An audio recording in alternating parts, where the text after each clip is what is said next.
Hello అండి అందరికీ welcome to house wife diaries.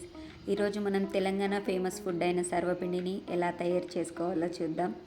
దానికోసం ముందుగా ఒక గిన్నెను తీసుకొని అందులోకి ఒక కప్పు వరకు బియ్యం పిండిని వేసుకొని పొడుగ్గా కట్ చేసుకున్న ఆనియన్స్, ఒక కప్పు వరకు ఉల్లిగడ్డల్ని యాడ్ చేసుకోవాలి.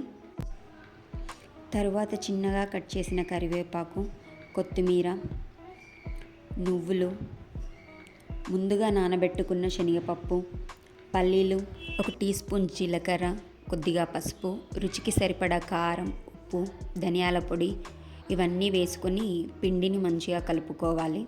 తరువాత తగినన్ని నీళ్లు పోసుకుంటూ చపాతీ పిండిలాగా కలుపుకోవాలి.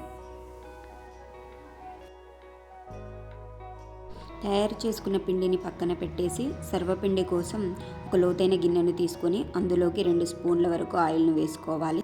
ముందుగా ప్రిపేర్ చేసుకున్న పిండిని గిన్నెకి చేత్తో ఒత్తుకోవాలి. ఇలా పెట్టిన తర్వాత మధ్యలో హోల్స్ పెట్టుకొని ఆయిల్ వేసుకోవాలి. ఇలా చేయడం వలన సర్వపిండి ఈవెన్గా కుక్ అవుతుంది. తర్వాత స్టవ్ వెలిగించి సర్వపిండి గిన్నెని అన్ని వైపులా తిప్పుతూ కాల్చుకోవాలి. ఇలా రెడీ అయిన సర్వపిండిని ఒక ప్లేట్లోకి తీసుకొని వేడివేడిగా తింటే చాలా బాగుంటుంది. మీకు నా వీడియో నచ్చినట్టయితే ప్లీజ్ లైక్ చేయండి, సబ్స్క్రైబ్ చేయండి. Thanks for watching.